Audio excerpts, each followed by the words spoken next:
Good morning all students. Vivekananda Vidyashram के online platform पर सभी का हार्दिक स्वागत और अभिनंदन। अपने चल रही थी प्रश्नावली 16.3 और आज पढ़ेंगे 16.3 का 11वां सवाल। 11 सवाल पढ़े। क्या कह रहा है कि एक शंकु के आकार की बर्तन की त्रिज्या 10 सेमी है।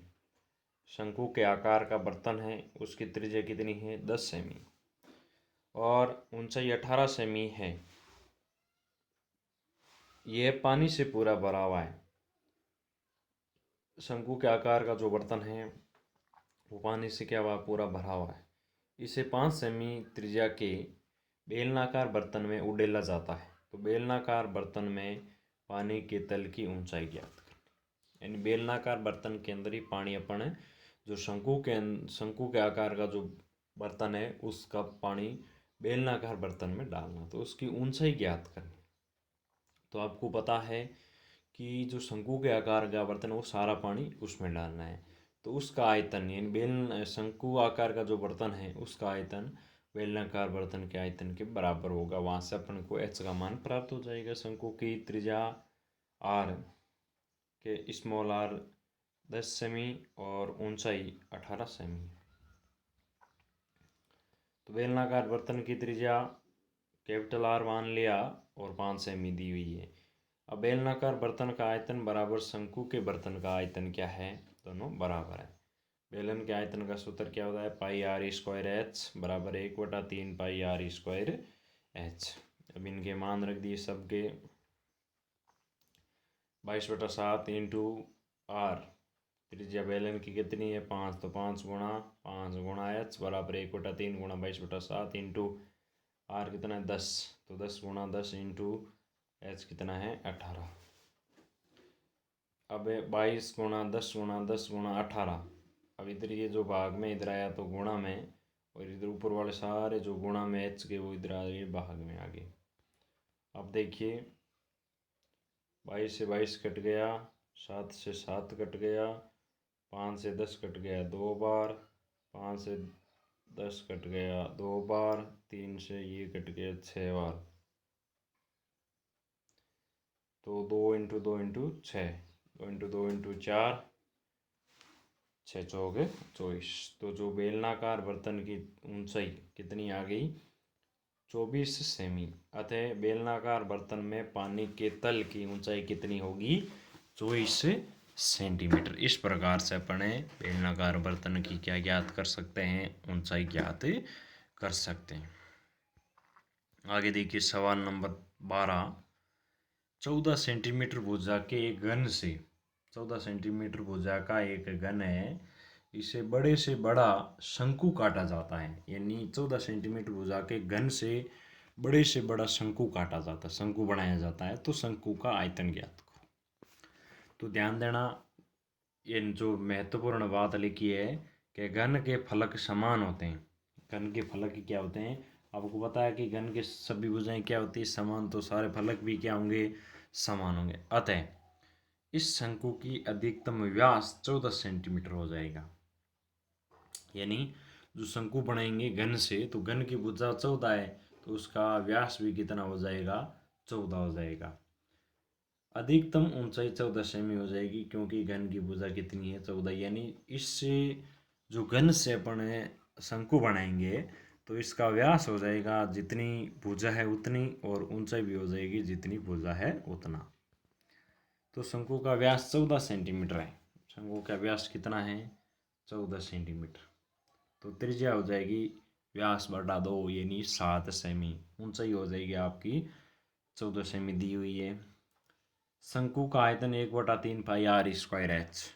1/3 गुणा 22/7 इंटू आर का मान 7 है तो 7 गुणा 7 इंटू ऊंचाई कितनी है? 14। 22 गुणा 7 से 7 कट गया इंटू 14/3, इनको गुणा करके 3 का भाग लगाया तो 718.67 घन सेमी शंकु का क्या आ गया? आयतन आ गया। इस प्रकार से अपने शंकु जो घन से बड़े शंकु बनाया गया उसका आयतन ज्ञात कर सकते हैं। तो ये आपका फाइनल आंसर होगा। सवाल नंबर 13 बहुत ही आसान और सरल सवाल है। देखिए, शंकु के आकार की त्रिज्या और ऊंचाई क्रमशः 7 सेमी और 24 सेमी, यानी आपकी त्रिज्या दी गई है 7 सेमी और ऊंचाई दी गई है 24 सेमी। शंकु की तिरछी ऊंचाई को मतलब L।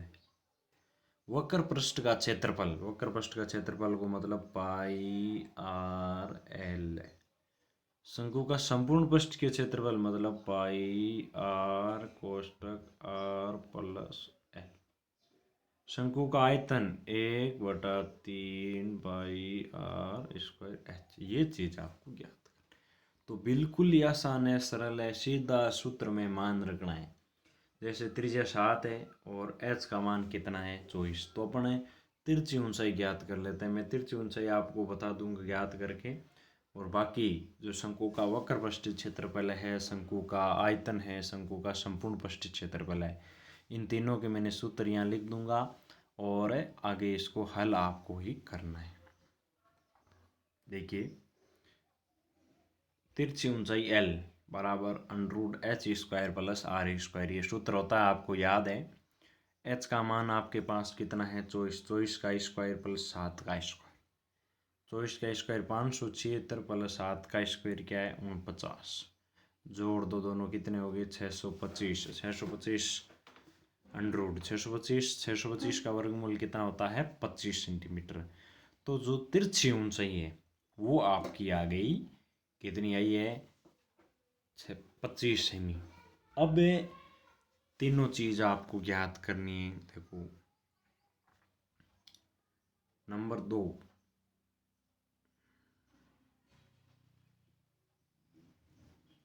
शंकु का वक्र पृष्ठीय क्षेत्रफल, सूत्र क्या है पाई आर एल। पाई का मान 22/7 रखेंगे। आर त्रिज्या अपने को यहाँ दी गई है, त्रिज्या दी गई है 7, त्रिज्या कितनी दी गई है 7, और एल कितना आया है 25, तो हल हो जाएगा। शंकु का संपूर्ण पृष्ठीय क्षेत्रफल हल करना है, इसको ध्यान रखना। पाई आर एल प्लस आर, पाई को मान 22/7 इंटू त्रिज्या 7 कोष्टक एल को मान 25 प्लस आर कितना है 7, जोड़ दो, हल कर लो, इसको आ जाएगा, कोई दिक्कत नहीं है। ऐसे शंकु का आयतन 1/3 पाई आर स्क्वायर एच, 1/3 22/7 आर, 7 है तो 7 गुणा 7, एच 24 है तो 24। इसको हल कर लेना, ये तीनों सूत्र में आपको सीधे सूत्र में मान रख कर हल करना, कोई दिक्कत नहीं, आसान है, हो जाएगा। अब चलते हैं 16.3 का लास्ट सवाल। एक त्रिज्यीय खंड की त्रिज्या 12 सेमी है और कोण 120। त्रिज्यीय खंड आपने पढ़ा है 15वीं प्रश्नावली में, पढ़ा ना त्रिज्यीय खंड कैसा होता है। त्रिज्यीय खंड की त्रिज्या 12 सेमी, त्रिज्या मतलब ये है, और इसकी सीधी कोरों को संपाति करके, जो सीधी कोर है ये इसकी सीधी कोर है किसकी त्रिज्यीय खंड की, इसको संपाति करके मतलब थोड़ा घुमा करके क्या बना दिया शंकु बनाया जाता है। तो इस शंकु का आयतन ज्ञात करो, समझ में आ गई बात। तो इस सही शंकु बनाना है, तो ये शंकु के आकार का ही हुआ, मतलब थोड़ी सी जो ये नीचे कोर है इसको घुमा करके, तो ये आपकी जो त्रिज्या है त्रिज्यीय खंड की, ये तो हो जाएगी शंकु की त्रिक ऊंचाई। ठीक है, अब ध्यान देना, जो शंकु के चाप की लंबाई है, जो चाप की लंबाई है वो हो जाएगी आपके, जो शंकु का आधार होगा उसकी परिधि हो जाएगी। तो त्रिज्यीय खंड की त्रिज्या आर कितनी है 12, कोण 120 डिग्री, चाप की लंबाई एल 2 पाई आर थीटा बटा 360 ज्ञात करेंगे। 2 इंटू पाई इंटू आर का मान 12 इंटू 120 बटा 360, इसको हल किया तो आ गया 8 पाई। अब ध्यान देना, जो शंकु जिस त्रिज्यीय खंड से शंकु बनाया गया है उसकी चाप की लंबाई बराबर होगी शंकु के आधार की परिधि। चाप की लंबाई ये है, और यही इसकी क्या हो जाएगी, इसको यहाँ नीचे बढ़ा दिया, इसको संपाति कर दिया, तो ये क्या हो जाएगी, ये इसी रेखा यहाँ ले आए इस रेखा को, तो ये शंकु बन गया। तो ये बन गया आपके चाप की लंबाई बराबर वर्त की परिधि। क्यों, वृत्ताकार ये आधार, 2 पाई r बराबर 8 पाई, 8 पाई बराबर 2, r बराबर 8 पाई बटा 2 पाई, पाई से पाई कैंसिल, ये आ गया r का मान 4 सेंटीमीटर। r का मान कितना आ गया? 4 सेंटीमीटर। अब अपन ज्ञात करते हैं तिर्यक ऊंचाई l का मान, क्योंकि अपने को ज्ञात करना है आयतन। तो सबसे पहले तिर्यक ऊंचाई ज्ञात करते हैं। तिर्यक ऊंचाई तो दी हुई, सॉरी, अपन ज्ञात करेंगे ऊंचाई h का मान, क्योंकि आयतन का सूत्र 1/3 पाई r² h होता है। तो शंकु की तिर्यक ऊंचाई 12 सेमी है, क्योंकि अभी बताया था आपको, जो त्रिज्या होगी त्रिज्य खंड की वही तिर्यक ऊंचाई होगी। अब देखिए, सूत्र l² बराबर r² प्लस h² होता है। h का मान ज्ञात करना है, तो h बराबर √l² माइनस क्या हो जाएगा? r²। मान रखो l का मान 12 का स्क्वायर 144, 4 का स्क्वायर 16, 144 में से 16 निकाल दी, बच गई आपके 128। 128 का वर्गमूल ज्ञात किया तो 11.31। ध्यान देना, ये सेमी इस प्रकार से ज्ञात करते हैं। देखो बता देता हूँ मैं, भाग विधि से करना है।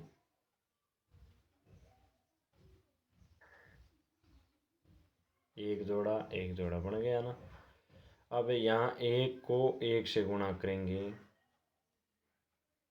ठीक है, तब क्या आएगा? 1, क्योंकि इसके बराबर आना चाहिए, तो हो गया 2, ये हो गया आपका 0, ऊपर से जोड़ा बता दिया 28। तो यहाँ कौन सी संख्या लिख करके उसको उसी से गुणा किया जाए, ये 28 है या उससे छोटा है, तो यहाँ 1 लिखा और 21 बन गया। 21 को 1 से गुणा किया तो कितना आया? 21।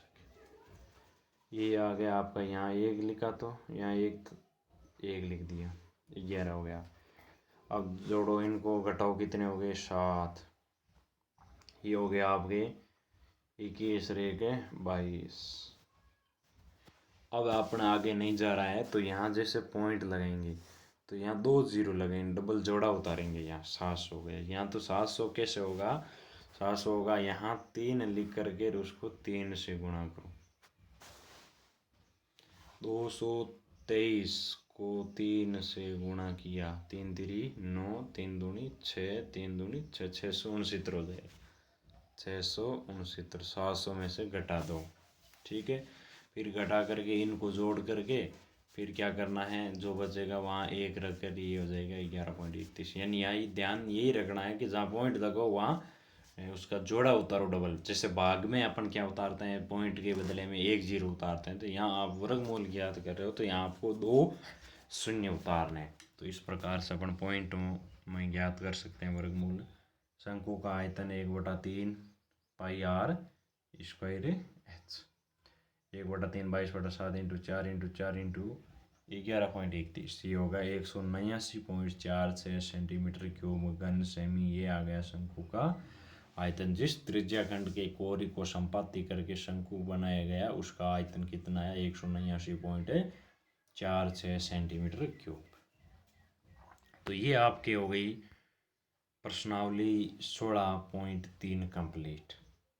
अगले वीडियो में कल अपन पढ़ेंगे 16.4। तो बिल्कुल ही आराम से सवालों को रफ कॉपी में मिला करके फिर कॉपी में कर लेना। कोई दिक्कत आए तो अपने पूछ लेना, कोई टेंशन की बात नहीं करना है।